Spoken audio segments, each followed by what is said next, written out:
நமது ஆண்டவரும் அருமை இரட்சகருமாய் இயேசு கிறிஸ்துவின் கிருபையுள்ள நாமத்திலே உங்கள் யாவருக்கும் அன்பின் வாழ்த்துக்கள் கூறி இன்றைய தியானத்திற்காக உங்களை தயவோடு அழைக்கிறோம். இன்றைய தியான பகுதி பரிசுத்த யோவான் எழுதின சுவிசேஷம் 21ஆம் அதிகாரம் 15 முதல் 19 வசனங்கள். பரிசுத்த யோவான் 21:15-19 தியான வசனம். பரிசுத்த மத்தேயு எழுதின சுவிசேஷம் 16ஆம் அதிகாரம் 18ஆம் வசனம். பரிசுத்த மத்தேயு 16:18 நீ பேதுருவாய் இருக்கிறாய், இந்த கல்லின் மேல் என் சபையை கட்டுவேன். நீ பேதுருவாய் இருக்கிறாய், இந்த கல்லின் மேல் என் சபையை கட்டுவேன். கிறிஸ்துவுக்குள் அருமையானவர்களே, நாட்களிலே நாம் சிலுவையும் நானும் என்று சொல்லுகின்ற தலைப்பிலே நாம் தியானித்து வருகிறோம். கர்த்தருக்கு மகிமை உண்டாகட்டும். தேவனுடைய நாமத்திற்கு மகிமையாக சிலுவையை தியானித்து கொண்டிருக்கிற சிலுவை காட்சிகளிலே இந்நாட்களிலே அதிகமாக நம்மை ஈடுபடுத்தி கொண்டிருக்கிற அருமையான கர்த்தருடைய பிள்ளைகளை, உங்களுக்கும் எனக்கும் சிலுவை எந்த தாக்கத்தை ஏற்படுத்தி இருக்கிறது? தேவன் நம்மை தெரிந்து கொண்டார், நம்மை அழைத்தார், அவரோடு பயணிக்கும்படியான கிருபையை கொடுத்தார். ஆனாலும் விழுந்து போன நம் மீது அவர் இரக்கமாக இருக்கிறார். இதைத்தான் பேதுருடைய வாழ்க்கையிலே நாம் பார்க்கின்றோம். பேதுரு தேவனால் தெரிந்து கொள்ளப்பட்ட தேவ பிள்ளை. ஆனால் விழுந்து போனான், வீழ்ச்சியடைந்த அவன் இனி இவன் உண்மை இல்லாதவனாய் போய்விட்டான், என்னை மறுதலித்து விட்டான், என்னை புறக்கணித்து விட்டான், என்னுடைய பாடு மரணங்களிலே தன்னுடைய முதுகை எனக்கு காட்டினானே ஒழிய முகத்தை காட்டவில்லை. என்னுடைய பாடு மரணங்களிலே என் அருகில் நின்று எனக்கு ஆறுதலாக இருக்க வேண்டியவன் ஆறுதலற்றவனாக, ஆறுதல் கொடுக்க இயலாதவனாக, என்னை மறுதலிக்கிறவனாக, தன்னை இந்த உலகத்தானாக காட்டிக்கொண்டவனாக காணப்பட்டானே. அவன் வீழ்ச்சியடைந்தாலும் பரவாயில்லை என்று சொல்லி ஆண்டவர் விட்டுவிடவில்லை. அவர் ஒவ்வொருவருடைய ஆத்துமா ஈடேற்றத்திற்காக இந்த உலகத்திலே வந்தார். அழிந்து போகிற எந்த ஆத்துமாவனுடைய அழிவையும் விரும்பாத கர்த்தர் தம்மிடமாய் மனம் திரும்புகிறவர்களுக்கு அவர் கிருபையை ஏராளமாய் வைத்திருக்கிறார். ஆம், இங்கே வீழ்ச்சியடைந்த பேதுரு 7 நிலைகளிலே அவன் வீழ்ச்சி அடைந்தான் என்று சொல்லி நாம் பார்க்கின்றோம்.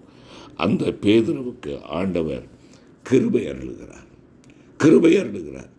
நான் விழுந்து போனேனே என்று சொல்லி அங்கலாய்க்கிற வேளையில் அந்த விழுகையை எண்ணிக்கொண்டு வாழ்க்கையில் தவறான ஒரு நோக்கத்திற்கு சென்றுவிடக்கூடாது பிள்ளைகள் என்பதற்காக தேவன் அவர்களை பின்தொடர்ந்து வந்து அவர்களுக்கு வேண்டிய கிருபைகளை கொடுக்கிறார்.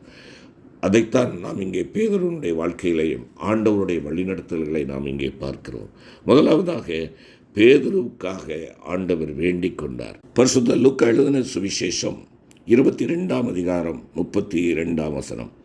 நானோ உன் விசுவாசம் ஒழிந்து போகாதபடிக்கு உனக்காக வேண்டிக் கொண்டேன். நீ குணப்பட்ட பின்பு உன் சகோதரரை ஸ்திரப்படுத்து என்றார். நீங்களும் நானும் ஆண்டவருடைய சித்தத்தை விட்டு விலகி வீழ்ச்சியடைகின்றதான வேளையில் ஆண்டவர் நமக்காக வேண்டுதல் செய்கிறவராக இருக்கிறார்.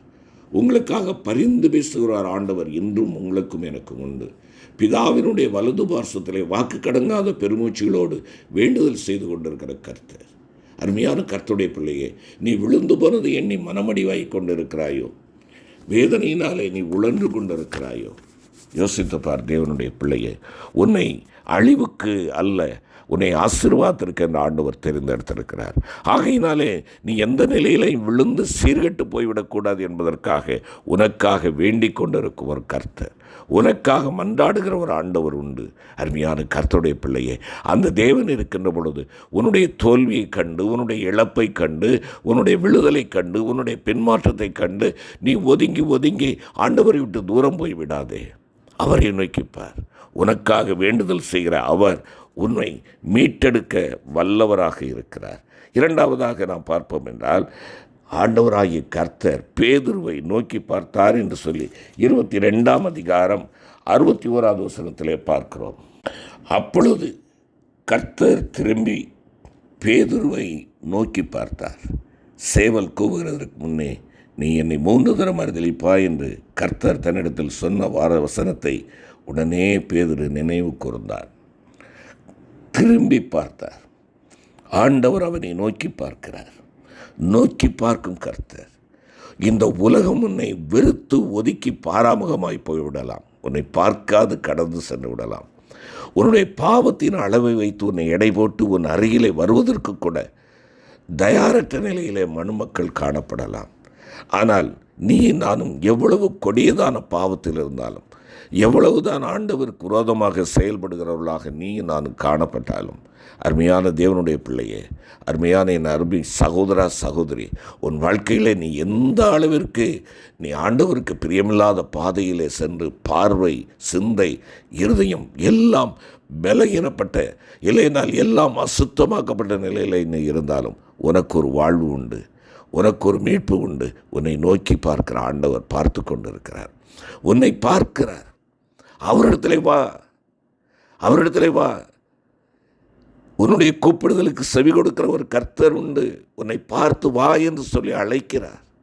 வருத்தப்பட்டு பார சுமக்கிறாயா, என்னிடத்திலே வா, உனக்கு நான் இளைப்பாறுதலை கட்டளையிடுவேன் என்பதாக சொல்லுகிறார்.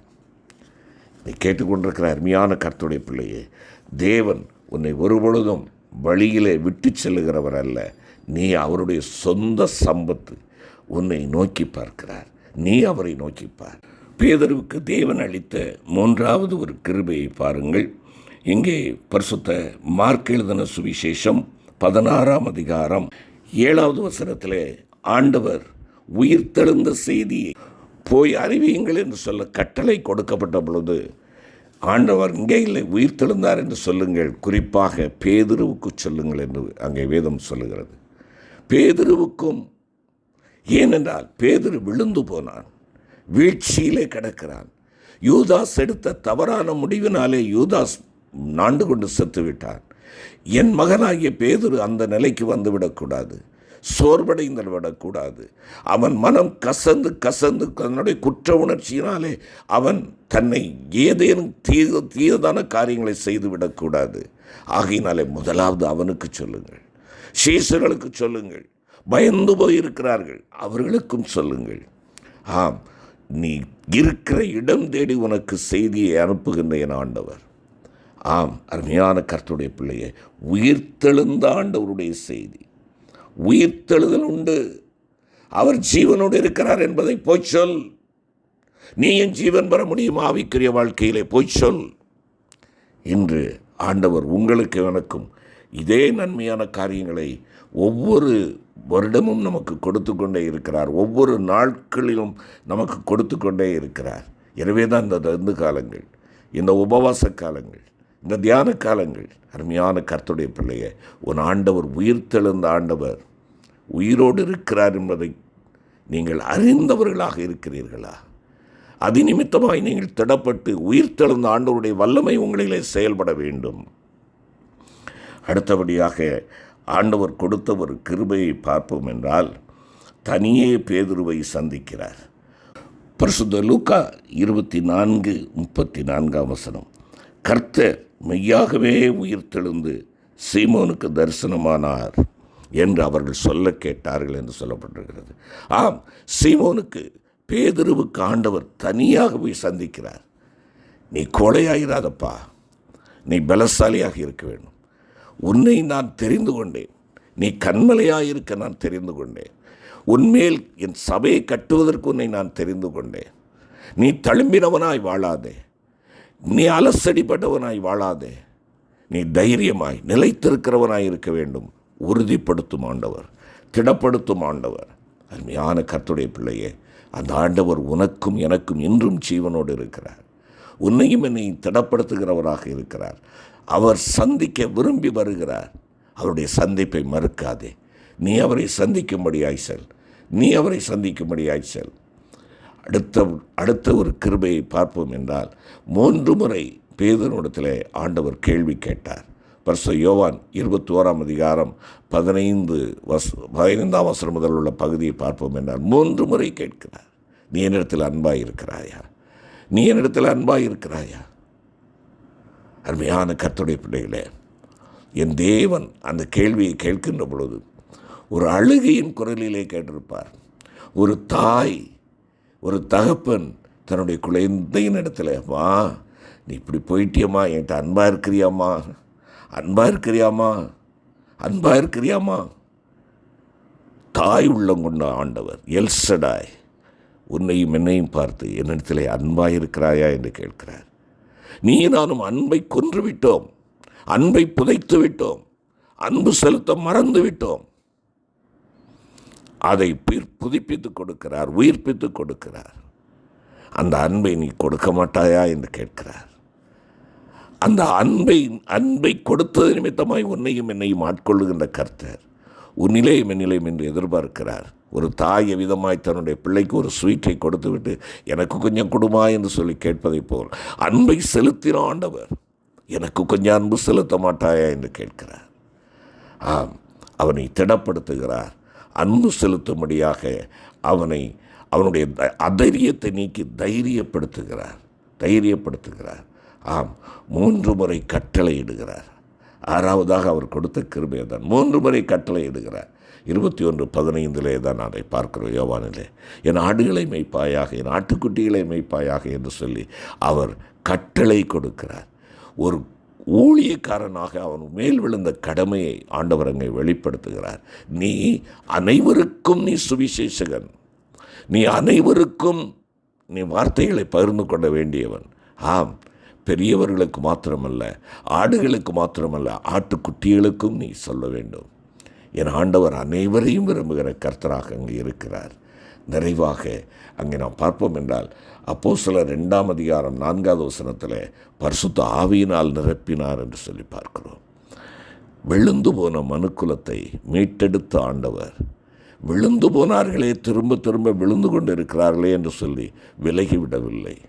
தம்முடைய வல்லமையின் ஆவியானவரை கொடுத்து பலப்படுத்தும் ஒரு கர்த்தர் நம்முடைய ஆண்டவர் என்பதை விளக்குகிறார். வீழ்ச்சியை சந்தித்த பேதுரு மீட்பை பெற்றுக்கொள்ளுகிறான், கிருபையை பெற்றுக்கொள்ளுகிறான்.